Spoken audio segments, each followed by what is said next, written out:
Hi everybody again. I am back today with a simple Victober update.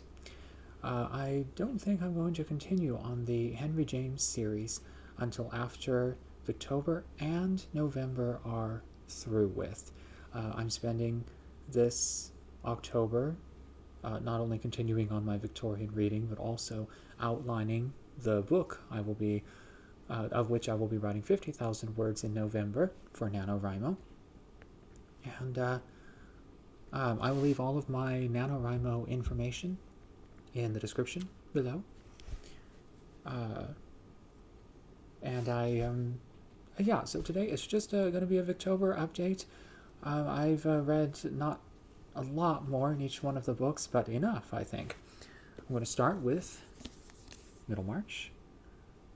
I finished the first chapter in this, and then of course I am so impressed by what did I say? It was a prologue or the preface or what? I believe I forgot exactly. Prelude, even better.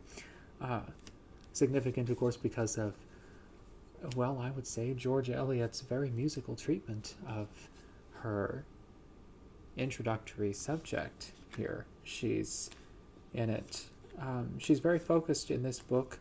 The prelude sets you up for a certain focus on her female characters, and it's very significant because I've read several very brilliant women in fiction. I've read Jane Eyre.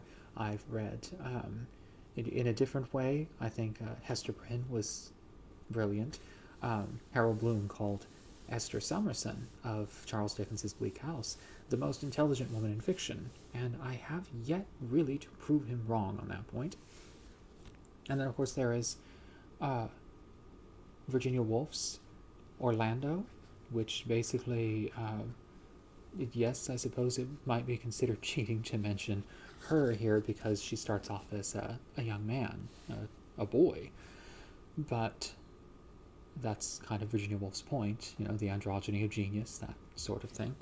And, well, I'm the first chapter in Middlemarch, and I do think that our protagonist, Dorothea Brooke, is setting up to be a very brilliant woman.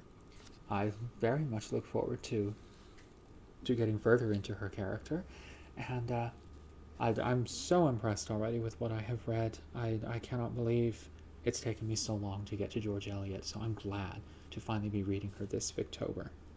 So I suppose I haven't read quite enough to get into too many details, but right now, Dorothea and her sister are, well, there's a little bit on their mother, on a very small, almost insignificant inheritance from her, things of that nature. So I'm sure more of that will become more significant as I continue through the book. So I'm excited to keep going with this one. Elizabeth Barrett Browning. I finished the sonnets. The most famous one, of course, is How Do I Love Thee? Let Me Count the Ways. I enjoy that one, but it comes later in the sonnets, and of course, like Shakespeare's sonnets, these are all meant to be read together. You can't really just read them separately and expect to get the entire feel of what she's going for. You have to read them all, and it comes later. It's probably the only one like itself in the entire collection. For me, it somewhat like Edgar Allan Poe. It has too deliberate a rhythmic and sort of musical feel. It's very much, it stands out, I mean, very patently among the others. It really does. So in my view, it's good, but it's less, since it's less subtle, I should say, it is more, I don't know, a little bit less immersive, a little bit more seemingly too deliberate. So I enjoy it. Yes, I do. But one of my favorites, I'm going to read this one to you. This is Sonnet 18.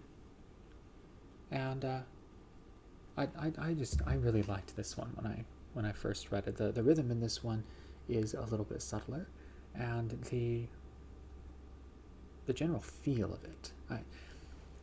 I never gave a lock of hair away to a man, dearest, except this to thee, which now upon my fingers thoughtfully I wring out to the full brown length, and say, take it.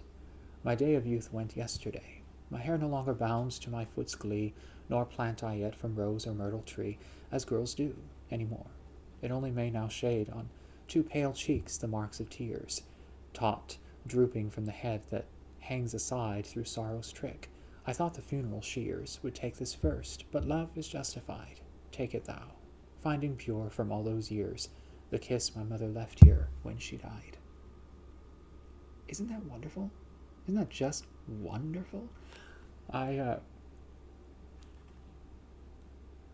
personally, when I first read Shakespeare's sonnets, I immediately did not agree with the reviewers who, when the sonnets were first released, said that it was a whole lot of just, in essence, schmaltzy fluff. I didn't agree immediately. And on Elizabeth Barrett Browning's sonnets, again, immediately, I didn't agree with any of the reviewers I read, even on Goodreads and Amazon, who said that so many of the other poems are political poems which are featured near the end of the book. I read the final one because I do that. Anytime I get a book or a collection, I read the last anything in it. Last poem, last essay, last page in a novel's case. I don't know. In a couple of videos I've seen it described as a bad bookish habit, but I don't know. I haven't seen that I've spoiled my own reading experience by indulging, so I don't know. Is it bad? I'm not sure. But her political poems, people have talked about. Her more sociological poems, everyone has talked about. Her so-called feminist poetry, they've talked about. But they say, in essence, skip the sonnets. And I don't know how you could. I mean, maybe after my reading one of them you disagree with me. I don't know. But I don't see any reason to skip anything in this book. Nothing at all. So the sonnets are what I've completed so far in this. And yes, I did. I read them first because I love Shakespeare's sonnets, so I wanted to see what a great Victorian poet did with the form. So, I mean, I've read several Victorian sonnets, but no complete collections of sonnets like this one. So I wanted to see what she did with that. And, well, it was wonderful. I thought it was wonderful. So next, of course, Henry James's Princess Cassamassima. It's the novel, I think it's the 1886 novel in this one. I read the first chapter, and it deals with the beginnings of our protagonist. He is later to, according to the synopses I've read, he's later to become something of a revolutionary who later, I mean, I don't want to spoil the whole thing in case any of you do want to pick it up, but he is ordered to a rather sinister act that in many ways compromises him morally, conscientiously, and in several other ways. This opening chapter gives us a feel of his constitution, for instance, his physical and emotional constitution. They are presumably delicate, but only ostensibly delicate too. He has a lot of irony, as James actually right out straight up says. He has much irony in his nature, and he's also very direct in many ways. So, despite the fact that he has aristocratic blood, he is, in a way, non-aristocratic in his well, his directness. There's a lot setting up here for the character that he will later become. But right now, the most interesting whole theme is the way of the aristocracy, the way of just things, as Henry, as so many of the Victorians would put it, the way of things at that time. And there's some interesting interchanges between the washerwoman or laundress, who is his adoptive mother, and the little girl. There's a little girl there. She's the little girl is, I believe, the laundress, and the adoptive mother is a seamstress. But there's an interesting little exchange between them, wherein a prison and a madhouse are equated, and so that's kind of interesting. There's a lot being set up here for later parts in the book. I can't wait to see how it develops. And finally, we have the perfect Wagnerite. I'm loving this book more and more as I get through it. I finished the entire first section, and that was all describing the Rheingold. That's the first installment in the saga, the operatic saga. George Bernard Shaw basically suggests that the entire opera cycle of The Ring of the Nibelung was designed to be a political and social commentary, in the guise, of course, of a grand operatic putting on of a great Norse legend. And it's brilliant. George Bernard Shaw does a brilliant job at mixing storytelling, summarization and whatnot with political, social, and religious commentary. So this is only getting more and more interesting as I go through it. He's really, the moment that he introduces Wotan, the head of the gods, and the giants, the giants who are building his enormous house. The story of The Ring of the Nibelung is a bit absurd. It just is. And George Bernard Shaw doesn't pretend that it's not, but he also walks you through the many different things which the symbols of the gods and the heroes actually represent. And so again, it's very exciting. It is very witty. It's very, very... George Bernard Shaw had spines and real claws, and it's truly fine, teeth with fine points. This is, it's extremely readable. It's not overcomplicated in the prose, it's nothing like that. George Bernard Shaw designed it to just be it's a celebration of the ring, one of his favorite works of anyone, and Wagner was one of his favorite composers. He's also one of mine.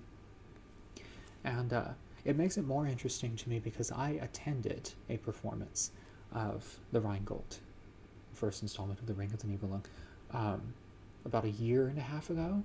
I went and I saw it. And, I see more of... it becomes more interesting, having seen it and remembering it so well. Each and every moment becomes even more interesting with George Bernard Shaw's commentary. And I'm excited to continue through it. The next chapter is Wagner as revolutionist, and that too will be... he's going to get straight into the ideology that went into the composition of this grand work. So that's going to be fascinating. I plan to read by candlelight, according to one of the challenges of Victober. I plan to read Past and Present by Thomas Carlyle, so I haven't quite gotten into this just yet. And I haven't started rereading Kidnapped just yet either. I've been completely enthralled as I've been reading the books I've just shown you guys and gushed all over. So, as I continue on the others, I will keep you updated. And again, I will leave all of my NaNoWriMo information and whatnot in the description below, in case, I don't know, any of you want to join me as writing buddies on NaNoWriMo. I'm new to this experience, so if any of you have done this before, I'd love to know, and whatever, I mean, anything you guys would like to share about if you've read any of these books or if you're interested or whatnot, just keep sharing, keep talking. I've been enjoying your conversation so far. So thank you all for being here again and continuing to be patient with me as I grow more comfortable with the camera. And I feel more now as if I'm talking to all of you, really talking to all of you. You've been keeping me so engaged this past week, and so I'm feeling more and more as if you're all always right in front of me. So that's very nice. Thank you all for that so much, and I will see you again tomorrow.